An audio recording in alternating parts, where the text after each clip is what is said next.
ቃል ተመላልሶ የሚመጣ በየአመቱ በየሳምንቱ በየወሩ የሚመጣ ነገር ዒድ ይባላል። ዒድ ለዘመንም ለጊዜም ለቦታም ይሆናል ማለት ነው። እንግዲህ ዓደ የዑዱ ዒደን እንደማለት ነው። ያኒ ተመልሶ መጣ ማለት ነው። ይህ የዒድ ቀን የሙስሊሞች እንግዲህ ትልቁ ዒድ አድሓና ዒድ አልፈጥር ይሆናሉ ማለት ነው። ከዛ ኡስቡዕ ወይም ሳምንታዊ የሆነ የጁሙዓ ዒድ አለ። የዒዳችን ቀን እንግዲህ ቀጣይ ከነገ ወዲያ ማለት ነው ኢንሻአላሁ ተዓላ ሁለቱም ዒዶች አብረው የገጠሙበት ቀን ይሆናል ማለት ነው። ትልቅ ቀን ነው። የውሙ ሐጅል አክበር ይሆናል ማለት ነው። የውሙ ነሕር ነው። ትልቅ እንግዲህ ሁጃጆች አራት ትልቅ ተግባር የተገበሩበት ቀን ነው። የተከበረ ቀን ነው የዒዱ ቀን ማለት ነው። ስለዚህ ይህ ዒድ እንግዲህ ተመላልሶ የሚመጣ በዘመንም በቦታም እንግዲህ ዒድ ተብሎ ይጠራል። ረሱሉ ሰለላሁ ዐለይሂ ወሰለም ታዲያ ይህንን እንግዲህ ዒድ ከቦታ አንጻር ምን አሉ ረሱሉ ሰለላሁ ዐለይሂ ወሰለም? አላሁመ ላ ተጅዐል ቀብሪ ዒደን አላሁመ ላ ተጅዐል ቀብሪ ወተነን ዩዕበድ ብለው ረሱሉ ሰለላሁ ዐለይሂ ወሰለም ተናገሩ ማለት ነው። ስለዚህ ዒድ ብለው ጠሩ። ወደ ቀብር መመላለስ በራሱ ሙሽሪኮች እንግዲህ ሀል ካነ ዒዱን ሚን አዕያዲህም ብለው ረሱሉ ሰለላሁ ዐለይሂ ወሰለም እንደጠየቁት ማለት ነው፣ ያንን ሰሐቢይ ማለት ነው። ስለዚህ ሙሽሪኮች ዒድ አድርገው ተመላልሰው ክብረ በዓል የሚያከብሩበት ቦታ ነው ወይ ቦታው ለአሊያዎቻቸው አይደለም ብሎ ረሱሉ ሰለላሁ ዐለይሂ ወሰለም በዋና የሚባል ቦታ ላይ ገመሌ ላርድ ነድር አድርጌያለሁኝ ብሎ የጠየቃቸው ሰሐቢ በሚናገሩበት ጊዜ ማለት ነው። ስለዚህ ሙስሊሞች ሶስት ዒድ ነው ያላቸው። ሐሚድ ሙሳ ከዛብ እኽወንጂ እንደ ሞገተው ሳይሆን ሙስሊሞች ሶስት ዒድ ነው ያላቸው። ሶስት ዒድ ሲባል ዒድ አድሓ አለ፣ ዒድ አልፍጥር አለ፣ የሳምንታዊ የጁሙዓ ዒድ ማለት ነው። በየሳምንቱ ተመላልሰው የሚመጣ ሙስሊሞች ኢጅትማዕ አድርገው በራሳቸው እንግዲህ ከረንት ኢሹ የሆነ አንገብጋቢ ጉዳይ ሆኖ እንግዲህ የሚነጋገሩበትና ኹጥባ የሚሰሙበት ዚክር የሚተካከሩበት እንግዲህ የሚተዋወሱበት ጊዜ ይሆናል ማለት ነው። ታዲያ የዒዱ ቀን ብዙ እንግዲህ ሁኔታዎች ይኖራሉ ማለት ነው። የዒዱ ቀን ከሚተገበሩ ትልልቅ ተግባሮች እንግዲህ ዒድ አድሓ ላይ እንግዲህ እንደሚታወቀው ሐሙስ እንግዲህ ነገ ተጾሞ ይታደራል። ከዛ በኋላ እንግዲህ ተጾሞ ይታደራል ስላችሁ እንግዲህ ይፈጠራል ማለት ነው። እንትን እያልኳችሁ ከሆነ ማለት ነው ምናልባት ከጊዜ አንጻር ነው እየፈጠንኩኝ ያለሁት። ስለዚህ ጁሙዓ ቀን በምንሄድበት ጊዜ ጁሙዓ የሚወደደው ሙስተሐብ የሆነው መጾሙ ግዴታ ነው እያለን አይደለም። መቼ? ጁሙዓ ጠዋት ማለት ነው፣ ለዒድ ከመሄዳችን በፊት ማለት ነው። ዒድ ሰግደን ከመምጣታችን በፊት ምን መጾሙ ኢምሳክ ማድረጉ የተሻለ ይሆናል ማለት ነው። መጾም ባይባልም ኢምሳክ ነው። ምክንያቱም ጾም የሚባለው ነገር ሚን ጡሉኢል ፈጅሪ አሳዲቅ ኢላ ጉሩብ ሸምስ ስለሆነ እንግዲህ ጾም የሚባለው ባይሰጠውም ኢምሳክ የሚለው መስጠት ይቻላል። ኢምሳክ የሚለው ይገልጸዋልና መታቀብ፣ መያዝ ከምግብና ከመጠጥ ማለት ነው። ዒድ ሰግደን እስከምንመጣ ድረስ ሙስተሐብ ነው፣ የተወደደ ነው ይሄ ማድረጉ። ከዛ ከመጣን በኋላ በቴምር ማፍጠሩ። በቴምር ያልተቻለ ከሆነ ኡዱህያ በታረደበት ነገር ማፍጠሩ የተሻለ ነው። ረሱሉ ሰለላሁ ዐለይሂ ወሰለም ሙሰላ ላይ ዒዳቸው ይሰግዱና ከዛ በኋላ ሙሰላ ላይ ያርዱና በዛው ነበር ምን በኡዱህያቸው ነበር የሚያፈጥሩት።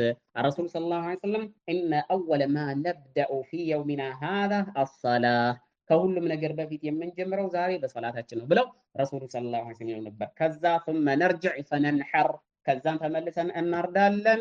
እንግዲህ ፈመን አሳበ ሱነተና፣ እኛ እንግዲህ እንዳደረግነው ያደረገ ከሆነ ወይም ከሶላታችን ከሰገድን በኋላ ያረደ አካል ፈቀድ አሳበ ሱነተና፣ ወይም ሱናችን ገጥሟል፣ ሱናችን አግኝቷል።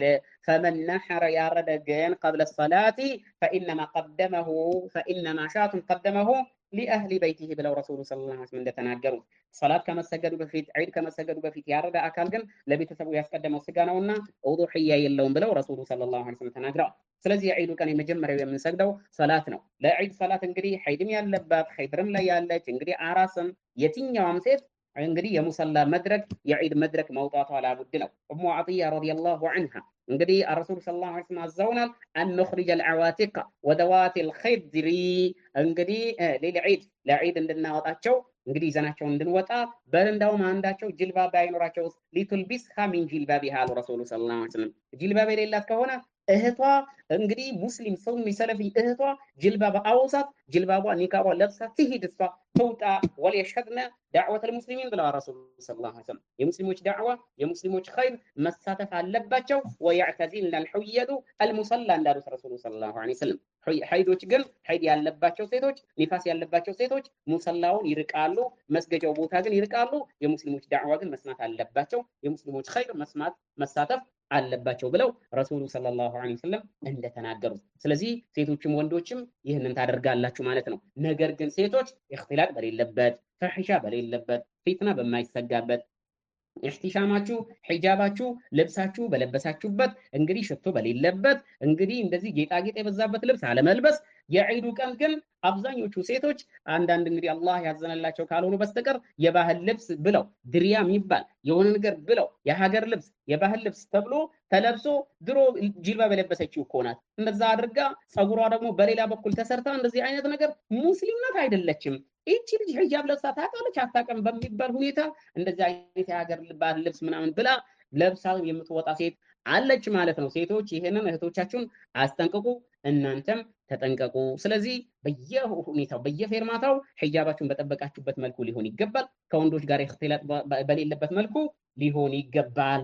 ስለዚህ በወጣችሁበት መንገድ ተቀይራችሁ በሌላ መንገድ ቀይራችሁ ትመጣላችሁ። ረሱሉ ሰለላሁ ዐለይሂ ወሰለም ምን ሐዲስ ጃብር ብን አብዱላህ ረዲየላሁ ዐንሁማ ለዒድ በወጡበት ቦታ እንግዲህ በሌላ መንገድ ተቀይረው ይመጡ ነበር፣ ወደ ቤታቸው ይገቡ ነበር ብሎ ረሱሉ ሰለላሁ ዐለይሂ ወሰለም እንደዚህ አይነት ባህሪ ነበራቸው ብሎ ይናገራል። ይሄ ከሱናቸው ነው፣ ሙስተሐብ ከሆነ ሱና ማለት ነው። ስለዚህ የዒዱ ቀን ዘፈን የሚባል ነገር የለም። ረሱሉ ሰለላሁ ዐለይሂ ወሰለም እንግዲህ የውሙል ሐጅል አክበር የውሙን ነሕር ወአያሙ ተሽሪቅ ዒዱና ማዕሸረ ልእስላም የሙስሊሞች ሁሉ ዒዶች ናቸው ብለው ረሱሉ ሰለላሁ ዐለይሂ ወሰለም አያሙ ተሽሪቂ አያሙ አክሊን ወሹርቢን ወዚክሪን ሊላሂ ዐዘ ወጀል ብለዋል። አያሙ ተሽሪቅ የውሙን ነሕርም የዒዱም ቀን የዚክር የአላሁ ስብሓነሁ ወተዓላ ዚክር የሚበላበት የሚጠጣበትና የአላህ ዚክር የሚዘከርበት ተህሊል የሚደረግበት ተስቢህ የሚደረግበት ሐለቀተል ዒልም የሚደረግበት አላህ የሚታወስበት ቀን ነው ያሉት ረሱሉ ሰለላሁ ዐለይሂ ወሰለም። አላህ የሚታመጽበት ቀን አናደርገው ማለት ነው። ጫት አንበላበትም ማለት ነው። አረቄ አይጠጣበትም ማለት ነው። ሰዎች አንዳንዴ ስጋ እንትን ለማለት ብለው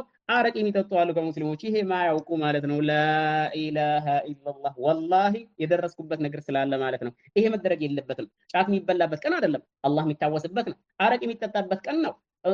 አረቄ የሚጠጣበት ቀን የሚያደርጉ ሰዎች አሉ። ይሄ አላሁ ስብሐነሁ ወተዓላ የሚታመጽበት ቀን ያደርጉታል ማለት ነው። አይደለም። ስለዚህ ጫት የሚበላበት፣ አረቄ የሚጠጣበት፣ ዘፈን የሚዘፈንበት፣ ዚና የሚፈጸምበት ቀን አይደለም። አላህ የሚታወስበት ቀን ነው። الرسول صلى الله عليه وسلم እንዳዘዙን።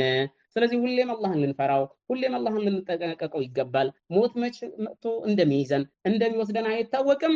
ሁሌም አላህ እየፈራን ልንጠነቀቅና ልንጸና ሱና ላይ የረሱሉ ሰለላሁ ዐለይሂ ወሰለም ትእዛዝ ላይ ልንጸና ይገባል። አላሁ ስብሐነሁ ወተዓላ እኔንም እናንተንም ከሚጸኑት ያድርገን ያግዘን።